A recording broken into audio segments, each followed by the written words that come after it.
کیا آپ جانتے ہیں کہ شاعر مشرق ڈاکٹر علامہ محمد اقبال کی ذاتی زندگی کیسی تھی؟ ان کو اتنا بلند مرتبہ کیسے ملا؟ جب ایک شخص ان کے پاس اسلام قبول کرنے آیا تو انہوں نے اس کو منع کیوں کر دیا؟ علامہ اقبال کو ہرن کی کھال پر چلنے سے کس نے منع کیا ہوا تھا؟ جب علامہ اقبال لاہور کی بادشاہی مسجد کے پہلو میں مدفون ہیں تو پھر ترکی میں ان کی قبر کیوں بنائی گئی؟ جب ایک مولانا نے علامہ اقبال کو داڑھی رکھنے کا کہا تو انہوں نے کیا جواب دیا؟ علامہ اقبال کو سر کا خطاب ملا تو انہوں نے قبول کرنے کی کیا شرط رکھی؟ تو دوستو، آج کی اس ویڈیو میں علامہ اقبال کی زندگی کے بارے میں بہت دلچسپ اور حیران کن حقائق شیئر کیے جائیں گے۔ دوستو، علامہ محمد اقبال رحمۃ اللہ علیہ بہت خوبصورت حسن مزاج رکھتے تھے۔ ایک دن وہ اپنے دوست چودھری شہاب الدین سے ملنے ان کے گھر گئے۔ چودھری صاحب بہت کالے تھے۔ بتایا گیا کہ چودھری صاحب غسل خانے میں ہیں۔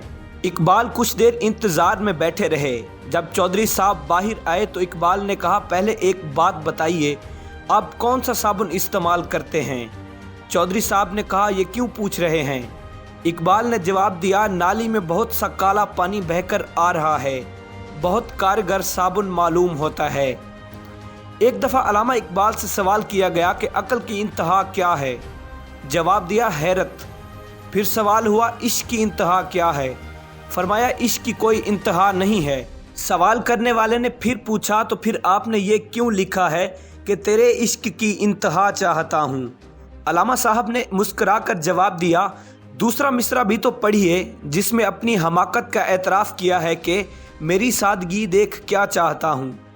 فقیر سید وحید الدین کے ایک عزیز کو کتے پالنے کا بے حد شوق تھا۔ ایک روز وہ لوگ کتوں کے ہمراہ علامہ سے ملنے چلے آئے۔ یہ لوگ اتر کر اندر جا بیٹھے اور کتے موٹر ہی میں رہے۔ اتنے میں علامہ کی ننھی بچی منیرہ بھاگتی ہوئی آئی اور باپ سے کہنے لگی، ابا ابا، موٹر میں کتے آئے ہیں۔ علامہ نے احباب کی طرف دیکھا اور کہا، نہیں بیٹا، یہ تو آدمی ہیں۔ علامہ اقبال تمام عمر اسلام کی شان اور مسلمانوں کے بارے میں شاعری کرتے رہے، لیکن اسلامی رواج کے مطابق داڑھی نہیں رکھتے تھے۔ ایک مولانا اپنے ایک مقدمے میں مشورے کے لیے ان کے پاس آتے رہتے تھے۔ وہ اپنی بہن کو جائیداد کے حصے سے محروم کرنا چاہتے تھے۔ علامہ کو اس مقدمے میں کوئی دلچسپی نہیں تھی، لیکن مولانا پھر بھی کسی نہ کسی سلسلے میں مشورے کے لیے آ دھمکتے اور ساتھ ہی اقبال کو نصیحت بھی کرتے رہتے کہ مسلمان ہونے کے ناطے انہیں کیا کیا فرائض سر انجام دینے چاہیے۔ ایک دن بولے کہ آپ عالم دین ہیں اور شریعت کے حامی، لیکن آپ داڑھی نہیں رکھتے جو اسلامی شعار ہے۔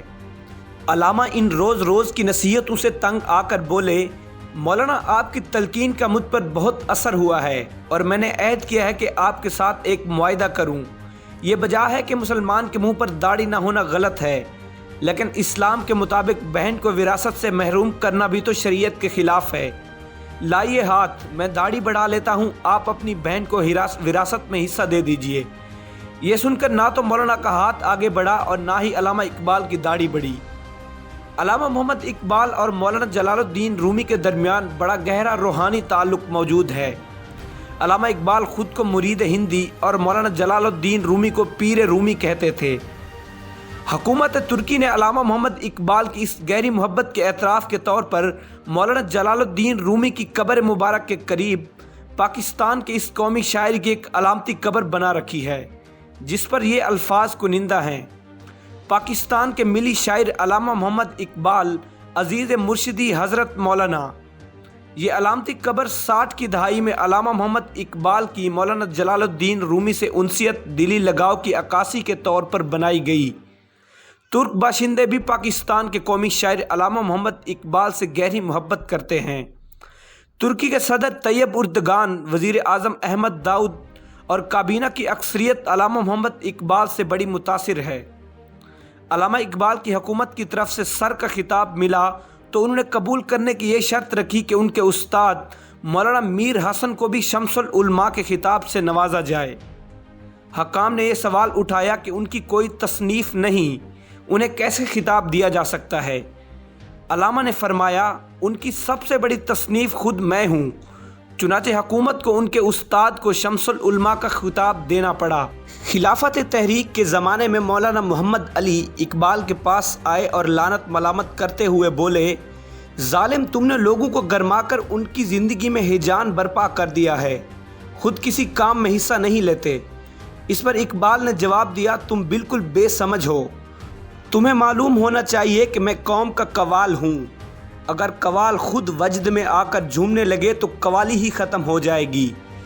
ایک دفعہ اقبال سے کسی نے سوال کیا کہ آپ کو اتنا بلند مقام کیسے حاصل ہوا؟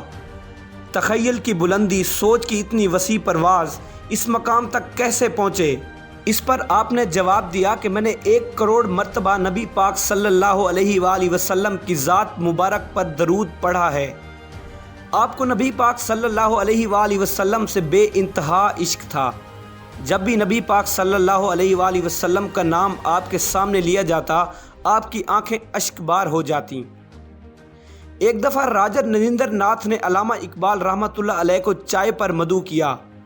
راجہ صاحب کے کمرے میں ہرن کی کھالیں بچھی ہوئی تھی۔ علامہ اقبال ان سے بچ بچ کر گزرے۔ راجہ نریندر ناتھ نے حیران ہو کر وجہ پوچھی۔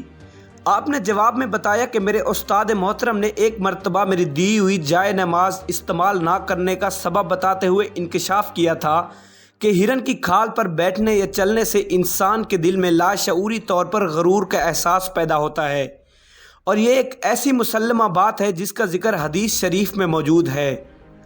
راجہ نریندر ناتھ اس جواب سے اس قدر متاثر ہوئے کہ کئی منٹ تک خاموش کھڑے علامہ اقبال کے چہرے کو تکتے رہے۔ علامہ اقبال کے بھتیجے شیخ اعجاز احمد چونیا میں سب جج کے عہدے پر مامور تھے۔ وہاں ایک گیانی سکھ تھا جس کی تقریر کی بڑی دھوم تھی، بڑا جادو بیان تھا۔ شیخ صاحب بھی اس کی تقریر سننے کے شوق میں گائے بگائے سکھوں کے گوردوارے جایا کرتے تھے۔ بیدی خاندان کے یہ گرنتھی انارکلی گوردوارہ میں بھی رہ چکا تھا اور بڑے کھلے دل سے گفتگو کرتا تھا۔ ایک دن وہ شیخ صاحب کے پاس آیا اور کہنے لگا، میں مسلمان ہونا چاہتا ہوں، مجھے ڈاکٹر اقبال کی خدمت میں لے چلیے۔ موسم گرما کی تعطیلات ختم ہوتے ہی شیخ اعجاز احمد اس سکھ مقرر کو اپنے ہمراہ لے کر لاہور آئے اور اقبال کی خدمت میں حاضر ہوئے۔ سکھ نے پہلے اپنے بشرف با اسلام ہونے کا اظہار کیا، پھر بولا کہ میرے بہت سے بال بچے ہیں، خرچ زیادہ، آمدنی کم ہے، کیا اچھا ہو کہ مسلمان ہونے کے بعد میری مالی امداد کی بھی کوئی صورت نکل آئے۔ علامہ اقبال اس گیانی سکھ کی زبان سے مالی امداد کا ذکر سن کر متاثر بلکہ متاسف ہوئے۔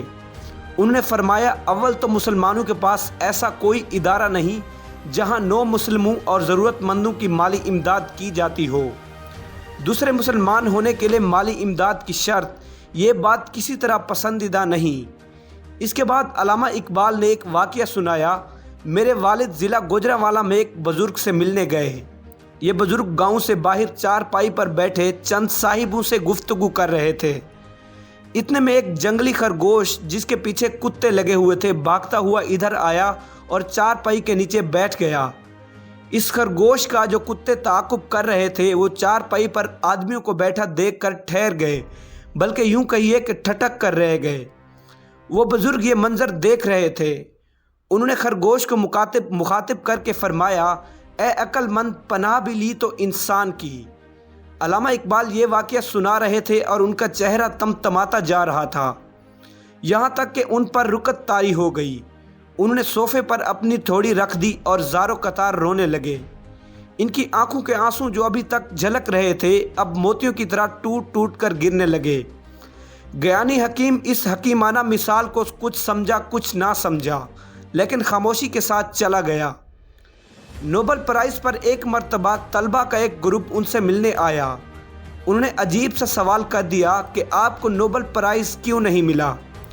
طلبہ کا خیال تھا کہ جب دنیا کی بڑی بڑی سرکردہ شخصیتوں اور ہندوستان میں بنگالی شاعر رابندر ناتھ ٹیگور تک کو نوبل پرائز مل سکتا ہے تو علامہ اقبال اس قدر ممتاز اور مشہور شخصیت ہونے کے باوجود اس عالمگیرانہ اعزاز سے کیوں محروم ہیں؟